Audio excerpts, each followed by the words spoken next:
आज हम एक प्रॉब्लम डिस्कशन करने जा रहे हैं, वेरी रिलेवेंट प्रॉब्लम है, बहुत अच्छा प्रॉब्लम है। तो सेटअप ये है कि लास्ट ही टाइम में हमने एक प्रॉब्लम आपको डिस्कस किया था, कैपेसिटर का कैपेसिटेंस वायर पे निकालना सिखाया था, और वहाँ पे कैपेसिटेंस पर यूनिट लेंथ कहते थे, वहाँ पे भी सिलेंडर था। तो पहला क्वेश्चन यही सिलेंडर है, इसको लंबा पीछे लेके गए थे, फिर हमने उसको खड़ा कर दिया था और उसका जो लेंथ ले लिए थे एल ले लिए थे। अभी जस्ट हमने एक सवाल में बदलाव किया है। हमने बोला कि भाई अपन एक प्लेट लेते हैं और दूसरा क्या करते हैं, एक सिलेंडर लेते हैं, और ये जो प्लेट है ग्राउंडेड है, तो यहाँ पे पोटेंशियल जीरो है। तो सोचो थोड़ा सा फिजिक्स के पॉइंट ऑफ व्यू से कि यदि यहाँ पे प्लस क्यू चार्ज होता तो इस पे इंड्यूस चार्ज क्या होगा, माइनस क्यू होगा।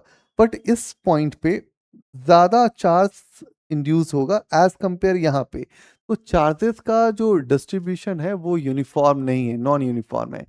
तो भाई अब टिपिकल इंटीग्रेशन में आपको जाना पड़ेगा। तो आप बोलोगे इतना पेचीदापन नहीं चाहिए, तो कोई आसान सोच बताओ। तो मैं बोलूंगा कि एक मेथड ऑफ इमेज होता है कि आप ऐसा सोचो कि वहाँ जो आपने एक कंडक्टर लिया हुआ था प्लेट को, वहाँ पे आप उसको हटा करके एक ऐसा सेटअप करो कि वहाँ पे एक दूसरा सिलेंडर रख दो, उस पे माइनस क्यू चार्ज ले लो, फिर सवाल को हैंडल करोगे तो आपका सवाल बन जाएगा। आपको सिर्फ एक चीज देखना होता है कि यहाँ पे कि हमने जो v इक्वल टू जीरो लिया वो सेम बाउंड्री कंडीशन को मैच आउट करेगा। तो यहाँ पे ये सेम बाउंड्री कंडीशन को जैसे ही वो मैच आउट करेगा आप इजिली हैंडल कर पाइएगा। तो देखो क्वेश्चन को कैसे हैंडल करना होता है। तो क्वेश्चन को हैंडल करने के लिए क्या करना होगा कि आपको एक सिलेंडर बनाना होगा। ये आपके पास एक सिलेंडर है, ये दूसरा सिलेंडर है आपके पास, ठीक है। और ये था आपका, ये यहीं पे आपका वो प्लेट था जो ग्राउंड पे था, जहां पे पोटेंशियल v जीरो था, ठीक है। अब यहाँ पे सोचो कि इनके जो रेडियस दे रखा था ये r था और ये रेडियस r था, ठीक है। तो अभी हम क्या कर सकते हैं, यहाँ से यहाँ तक का दूरी मान ले कि d है, और यहाँ से यहाँ तक का दूरी को क्या मान सकते हैं, d मान सकते हैं, ठीक है। हम कहते हैं कि जस्ट एक अप्रोच ले लेते हैं, यहाँ सेंटर से जब हम यहाँ ऊपर जाते हैं, यहाँ से थोड़ा ऊपर जाते हैं, तो हम पी पॉइंट एक चूज करते हैं। मुझे सारा कैलकुलेशन इलेक्ट्रिक फील्ड का इस पी पॉइंट पे ही देखना था। तो हमारे लिए सबसे पहला मेजरमेंट यही होता कि मेरा डिस्टेंस कहाँ कहाँ से लेना है। तो यहाँ पे डी प्लस एक्स ले लेते हैं, और यहाँ ले लेते हैं हम डी माइनस एक्स, ठीक है। यही सबसे फंडा वाला पार्ट यहीं पे होता। अब मेरे को पता है कि हम ऐसे सिलेंडर्स में क्या करते हैं, इनफाइनाइट वाइड की तरह सोचते हैं। तो भाई अब दोनों के लिए जब उसमें इलेक्ट्रिक फील्ड सेम डायरेक्शन में हो गया था, तो इसमें भी तो वही होगा। तो हम इलेक्ट्रिक फील्ड को लिख सकते हैं क्या है, तो लिख सकते हैं जनरल फॉर्मूला लैम्डा बटा 2 pi epsilon not D minus x, और लिख सकते हैं मैग्नीट्यूड में लिख रहे हैं तो लैम्डा बटा 2 pi epsilon not D plus x लिख लेते हैं, ठीक है। v इक्वल टू हम लिख सकते हैं ना, ई के जगह क्या लिख लेंगे, lambda 2 pi epsilon note, common हो जाएगा। तो ये हो जाएगा 1 इंटू डी माइनस एक्स, और ये हो जाएगा 1 इंटू डी प्लस एक्स, ठीक है। और यहाँ पे आप डी एक्स लिख लेंगे, ठीक है। आप क्या करोगे, यहाँ पे लिमिट डालोगे, तो ये हायर और लोअर में थोड़ा स्मार्टली हमने डी माइनस आर लिखेगा। जनरली हमेशा लोग डी माइनस आर ही लिखते हैं, माइनस क्यों लिखे हैं, हम चाहते हैं कि एक कमेंट बॉक्स पे एक कमेंट जरूर आना चाहिए था, आप निगेटिव क्यों लिख रहे हैं, थोड़ा सोच करके बताइएगा। हम यहाँ पे छोड़ रहे हैं आपको, ठीक है। अब हम यहाँ पे लिखेंगे कि v इक्वल टू क्या हो जाएगा, लैम्डा कॉमन हो जाएगा, 2 पाई एप्सिलॉन नोट हो जाएगा।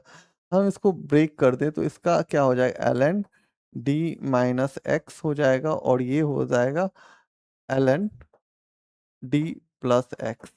और यहाँ पे लिमिट हम डाल दें तो यहाँ पे हो जाएगा जीरो, और यहाँ पे हो जाएगा माइनस टी माइनस आर। आज हम लिमिट पूरा सेट नहीं करेंगे भाई, पहले बता रहे हैं, क्योंकि मेरा टाइम पिछली बार बहुत ज़्यादा गया था इसमें, तो मुझे लगा कि आज हम आपको थोड़ा शॉर्टकट उड़ाएंगे। बट आप उड़िएगा नहीं, आप घर पे थोड़ा करिएगा, 2 पाई एप्सिलॉन नोट, ठीक है। लिमिट डालोगे तो लिमिट में क्या आ जाएगा, एल एन आएगा, और आ जाएगा 2 d minus r by r आ जाएगा। अब आप कहोगे कि c बराबर क्या होता है सर जी, c बराबर बेसिकली क्या होता है, q बाई v होता है, ठीक है। जनरल फॉर्मूला पता है आपको। आपका जो ये है ये तो एल लेंथ का है, तो कैपेसिटेंस पर यूनिट लेंथ निकालना है, तो हम सी डैश लिख देते हैं, सी डैश इक्वल टू, हम जस्ट इसको जनरलाइज करके लिख रहे हैं, तो यहाँ पे जस्ट सी है, C dash equal to Q. Q को फिर लैम्डा लैम्डा में चेंज करोगे तो ये बचेगा क्या, लैम्डा बाई वी बचेगा। तो C dash equal to lambda और वी के जगह क्या लिखेंगे। और एक चीज याद रखना होता है यहाँ पे, 2D और ये आर के साथ क्या रिलेशन है भाई, आर के साथ क्या रिलेशन, तो आर जो है बहुत छोटा है। तो थोड़ा सा यहाँ पे आपको एक बार v को और थोड़ा सा सिंप्लिसिटी में लिख सकते थे। तो v इक्वल टू क्या हो जाएगा, lambda by 2 pi epsilon note और यहाँ पे ln और ये हो जाएगा 2D/r हो जाएगा। तो यहाँ पे भी हम क्या करेंगे, lambda by 2 pi epsilon note कर देंगे और यहाँ ln कर देंगे, यहाँ पे क्या कर देंगे 2D/r कर देते हैं। यहाँ से लैम्डा लैम्डा कट जाएगा। तो सी डैश इक्वल टू क्या बचेगा, 2 पाई एप्सिलॉन नोट बाहर आ जाएगा और यहाँ क्या बचेगा, ln बचेगा और यहाँ बचेगा 2D/r। ln यहाँ पे ब्रैकेट ले लीजिए, 2D/r बच जाएगा।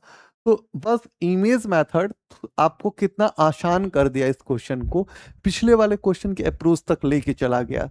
तो आज के लिए थैंक यू, आप पूरा अच्छे से विजुलाइज कीजिएगा, वो इंड्यूस चार्ज वाला भी फंडा याद रखिएगा, ऐसे क्वेश्चंस में आपको हेल्प करेगा। आज के लिए थैंक यू।